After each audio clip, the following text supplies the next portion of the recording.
meninggal. Jadi siap-siap. Kalau istrinya anemia, mudah-mudahan dia bukan yang 20, dia dari 80%.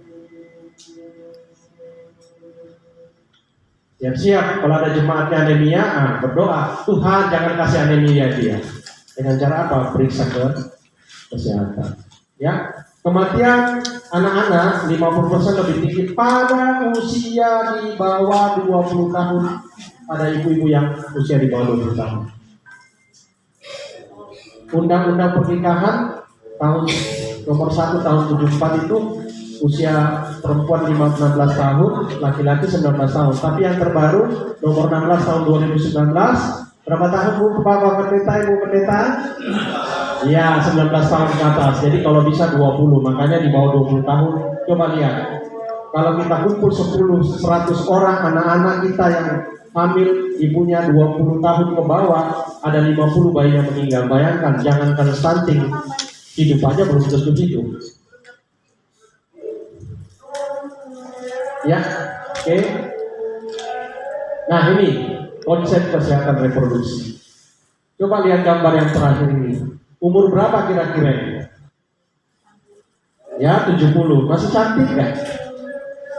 Inilah yang kita inginkan. Jangan 70 tahun begini, tapi itulah kesehatan reproduksi.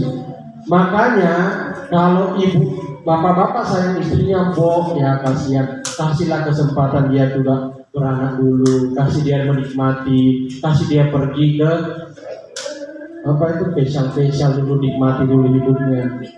Apa me time, pergi ya rias-rias. Siapa juga sih yang mau bawa istri? Siapa itu pembantumu? Mau enggak Pak Pendeta kalau istrinya di atau jemaatnya setiap bawa istrinya dibilang itu siapa pembantu? Kasih kesempatan wanita itu menikmati hidupnya. Laki-laki itu egois. Saya selalu bilang itu, saya juga laki-laki. Ya, coba kita lihat dari kecil dia ceria, dia dari anak-anak, kemudian remaja, kemudian dia bisa kuliah, kemudian dia bekerja, kemudian dia punya usia 40 tahun, ya, dia masih sehat. Ya, rata-rata kita stop sampai di sini. Seperti tadi yang dari Sekata. Di Sekata itu ada juga pemahaman, kalau saya menikahkan anak saya segera, mengurangi beban keluarga, ekonomi keluarga, supaya dia nikah. Tapi apa ujungnya cerai, kembali juga ke rumah, tambah membebani apa enggak? Tambah membebani. Ya, jadi ini konsepnya ya. Jadi kita mulai dari hilirnya dulu. Kita persiapkan supaya bayi-bayi yang dilahirkan itu lebih bagus. Kalau ini sudah jelek, nggak akan mungkin sampai ke sini. Ya, oke.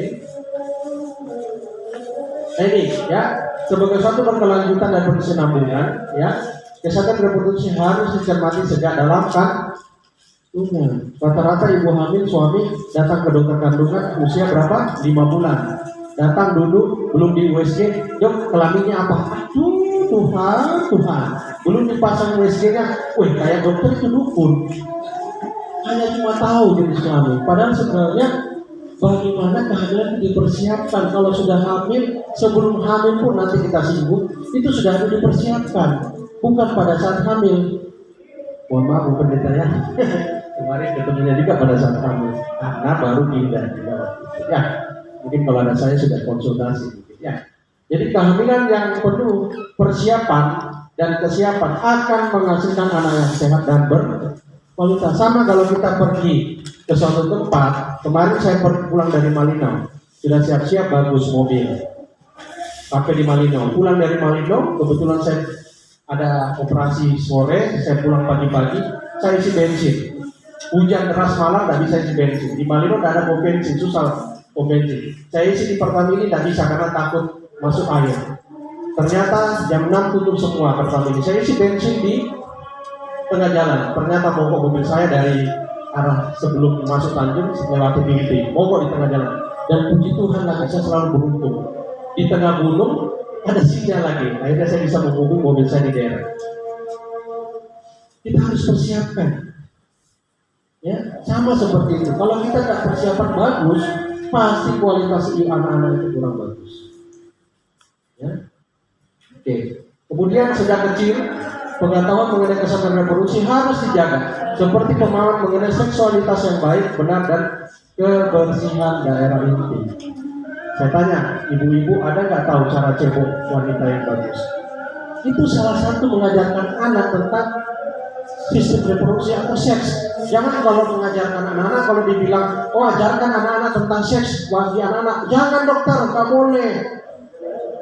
Masa anak kecil diajar seks?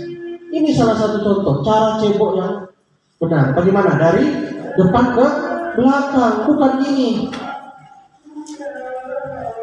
Jadi cebok itu dari depan ke belakang, terutama wanita, karena dubur itu kan lebih banyak kumannya. Kalau dia begini masuk, akhirnya masuk ke vagina, akhirnya infeksi hamil, kualitasnya kurang bagus. Salah satunya itu, saya sering mandi sama anak laki saya.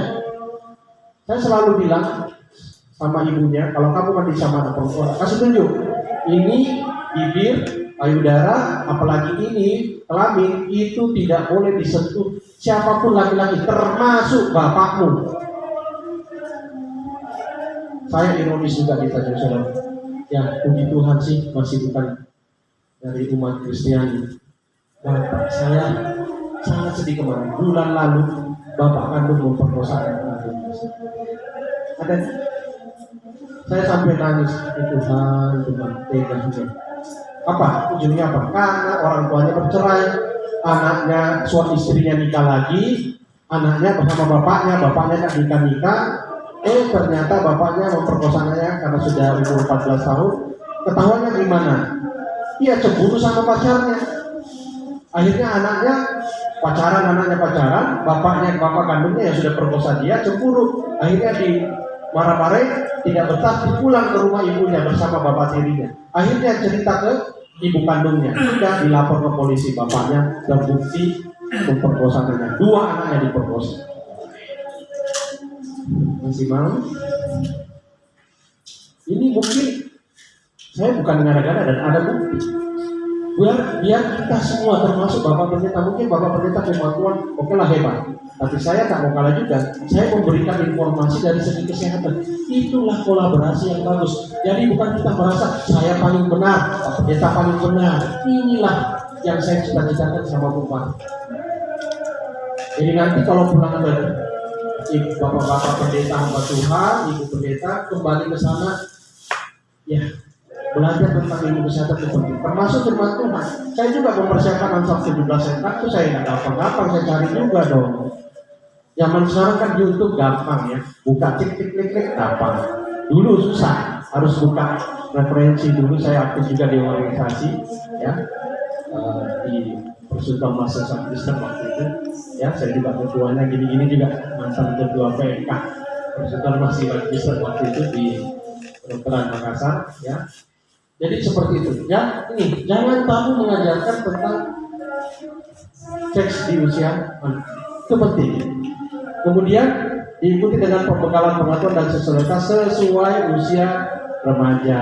Saya juga sering tampil di kesehatan reproduksi remaja di anak SMP, SMA, ya. Januari kemarin ke Bunyu, dan beda kalau menampilkan slide sama bapak-bapak pendeta sama anak agak berbeda. Kalau anak lebih banyak gambarnya biasanya. Jadi ya, konsep kesehatan reproduksi, upaya promotif dan preventif di hulu sama pentingnya dengan yang di hilir. Jadi kita persiapkan, ya terutama kesehatan reproduksi remaja, ajari cara berpacaran yang benar. Ya, salah satunya tadi, bagian sensitifmu jangan disentuh oleh lawan jenismu. Kalau sudah disentuh berarti tidak benar. Itu sudah. Firman Tuhan kan kalau bilang itu ya. Apa dari mata turun ke hati, dari hati turun ke mana? Itu bukan firman Tuhan, tapi itu kata-kata anak remaja sekarang zaman now. Tapi firman Tuhan mengajarkan seperti itu. Ya. Kemudian pemberian tetanus toksoid, ya. Kemudian usaha kesehatan sekolah. Nah ini yang penting. Hari ini saya akan bahas tentang calon pengantin, karena ini penting, karena belum ada di lembaga keagamaan lain selain Muslim. Ya, ini calon pengantin itu salah satu upaya kita mempersiapkan kehamilan. Mohon maaf kalau calon pengantin di gereja, saya juga pernah, saya waktu itu tidak disarankan untuk periksa kesehatan puskesmas. Jadi diajari konseling, setelah itu ya cuma ke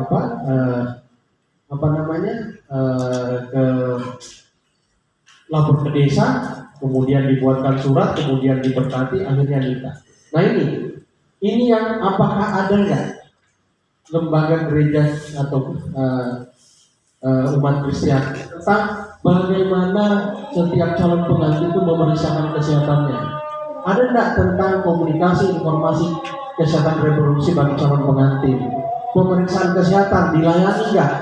Atau ada nggak saran-saran dari Bapak Pendeta atau Ibu Pendeta untuk menyarankan jemaatnya kalau sebelum pernikahan kalau bisa ke puskesmas dulu? Ada nggak formulir? Ada nggak alur di gereja itu? Ada yang punya nggak? Mohon maaf Bapak Ibu Pendeta, ada yang punya nggak? Alur ketika calon pengantin itu akan menikah, salah satunya disarankan untuk periksa kesehatan ke puskesmas. Ada nggak? Ya silakan Bapak. Ya, terima kasih. Jadi hubungan dengan casting atau calon pengantin. Jadi kita dari gereja di Indonesia kita sudah sesuai dengan aturan yang sudah berlaku. Jadi kita sudah merupakan keputusan yang harus dilaksanakan. Jadi setiap calon itu harus ke puskesmas untuk mendapat pemeriksaan sebelum melanjutkan pernikahan. Jadi sudah ada belangko yang telah disediakan. Kemudian MOU dengan puskesmas. Terima kasih. Dari GKI ya. Ya. Oke, terima kasih. Saya baru dapat informasi dari GKI sudah ada. Tapi kalau sudah disarankan kembali nggak ke Bapak Pendeta kembali?